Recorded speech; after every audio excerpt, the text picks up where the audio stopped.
বাচ্চা থেকে বয়োবৃদ্ধ সবাই কীর্তন শুনবেন। আপনার সংসারের মঙ্গল হবে, আপনার সমাজের মঙ্গল হবে, ভবিষ্যতে আপনার সন্তান ভালো হবে।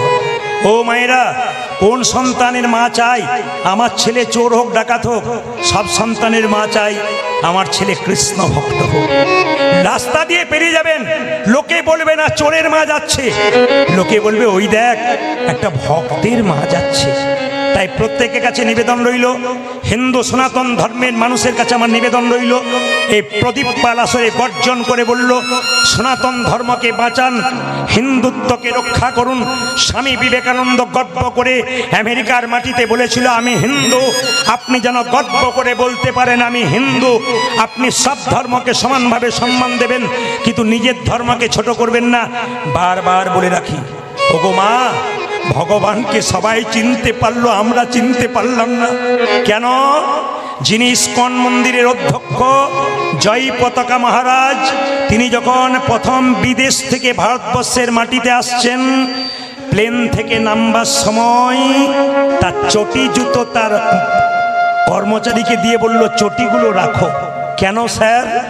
নামবো মাটিতে, এই মাটি তো যেমন তেমন মাটি নয়, ভগবান গৌরের মাটি, ভগবান কৃষ্ণের মাটি। যে মাটিতে ভগবানের চরণ ধুলো মেশানো আছে, সেই মাটিতে আমি পা দেবো কি করে? সেই মাটিকে একবার প্রণাম করব। ধন্য ভারতবর্ষের মাটি, ধন্য ভারতবর্ষের ভক্ত। তাই প্রতিটি মানুষের কাছে নিবেদন রইল, সনাতন ধর্মকে বাঁচান, বৈষ্ণব ভক্তকে সম্মান দিন। একজন ভক্ত রাস্তা দিয়ে পেরিয়ে যাবে, আপনি হরিবোল বলতে পারবেন না, মাথাটা নিচু করে পেরোবেন। সবচাইতে দুঃখের কি জানেন? বিদেশ থেকে এসে মায়াপুর ইস্কন মন্দিরে হরে কৃষ্ণা হরে কৃষ্ণা, কৃষ্ণ বলতে পারে না, হরে কৃষ্ণা। লজ্জা লাগে আমাদের, কি ওরা বলতে পারে না তবু বলে, আর আমরা বলতে পারি তবু বলি না।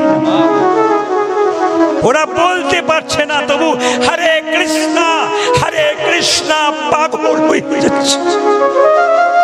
কিন্তু আমরা শিখলাম তবু বলতে পারলাম না, তবু ঘরের ভগবানকে চিনতে পারলাম না। অনেক ভিড় হয়ে গেছে বলে কি সনাতন ধর্ম বেঁচে আছে? না। ইটের ওপরে ইট সাজালে পাঁজা তৈরি হয়, দেওয়াল তৈরি হয় না। ইট আর ইটের ফাঁকে মশলা দেবেন, তবে দেওয়াল তৈরি হবে। একজন ভক্তকে প্রেমের আলিঙ্গন দেবেন, নিতাই গৌর হরি বল বলে, তবে তো আমাদের সনাতন ধর্ম টিকবে। তাই বারবার বললাম, এদের মতো যারা ভক্ত আছেন হরিবাসর তৈরি করছেন, আপনারা দিনের পর দিন সাহায্য করুন। যদি কেউ সাহায্য করতে না পারেন, মহাপ্রভুর কাছে আশীর্বাদ করে দিয়ে যান, দিনের পর দিন যেন হরিবাসর সুন্দর হয়ে যায়। সবার কাছে নিবেদন রইল। আর একটা ছোট্ট কথা আপনাদের বলে যাই, হিন্দু পড়ো, গীতা পড়ো হিন্দু ভাই, গীতার মতো জিনিস নাই। গীতা পড়ো হিন্দু ভাই, গীতার মতো জিনিস নাই। ভালো লাগুক আর না লাগুক, খাও একটু তিতা, ইচ্ছা করুক আর না করুক, পড়ো একটু গীতা। তোমার তেতো খেতে ভালো লাগে না, ভালো লাগুক আর না লাগুক, মহাজনদের কথা, ভালো লাগুক আর না লাগুক, খাও একটু তিতা, ইচ্ছা করুক আর না করুক, পড়ো একটু গীতা। অনেকে প্রশ্ন করবেন, প্রদীপ বাবু গীতা পড়তে তো বলছেন, শ্লোক উচ্চারণ হয় না, ভুল বলে ফেলি, অপরাধ হবে না? আসরে দাঁড়িয়ে বলে গেলাম সবার কাছে, আপনি গীতা পড়বেন, যদি ভুল হয়ে যায় আপনার কোনো অপরাধ নাই। পড়বেন কিন্তু ভাবের চোখে পড়বেন, ভক্তির চোখে পড়বেন। প্রমাণ দেব আমি শাস্ত্র থেকে। মহাপ্রভু প্রতিদিন গঙ্গায় স্নান করতে যায়, মন্দিরে সিঁড়িতে বসে একজন ব্রাহ্মণ গীতা পড়ে আর চোখের জলে ভাসে। একজন মহাপ্রভুকে খবর দিল, প্রভু তোমার একটা ভক্ত তাকিয়ে দেখো হাজার হাজার ভুল পড়ছে, হাজার হাজার ভুল শ্লোক পড়ছে আর চোখের জলে কাঁদছে, লোক দেখানি নয় তো? বাবা এই সময় দেবেন না, এটা সামনে আসরে ধোঁয়া হয়ে গেলে মানুষ দেখতে পায় না, অসুবিধা হয়। একটু নিয়ে চলে যান ওদিকে। হরে কৃষ্ণ। দেখুন ব্রাহ্মণ কি করছে, গীতা পড়ছে, কাঁদছে। মহাপ্রভু জিজ্ঞাসা করলো, ব্রাহ্মণ তুমি তো গীতা পড়ছো, হাজার হাজার শ্লোক ভুল পড়ছো, সবাই শুনছে তুমি ভুল পড়ছো, কিন্তু চোখের জলে কাঁদছো কেন? তুমি কি বুঝছো?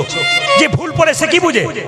প্রভু আমি মূর্খ সূর্খ মানুষ, আমি শ্লোকের কিছু বুঝি না, আমি যেমন পারি তেমন পড়ি, কিন্তু আমি এইটুকু বুঝি গীতার পাতাতে দেখতে পেলাম স্বয়ং ভগবান রথের সারথি আর অর্জুন দিব্যি নিশ্চিন্তে বসে আছে।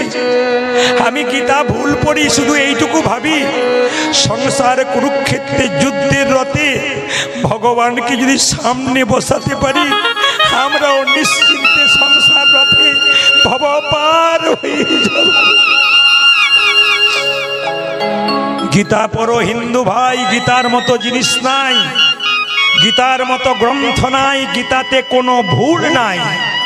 এই জন্যেই তো কোর্টে গিয়ে বলতে হয় হাত দিয়ে যাহা বলিব সত্য বলিব, সত্য ছাড়া মিথ্যা বলিব না। ওইটার ভেতরে একটা গীতা থাকে। আপনারা বলবেন ওই বইটাতে হাত দেওয়ার পরে তো অনেক মানুষ হাজার হাজার মিথ্যে কথা বলতে শুরু করে।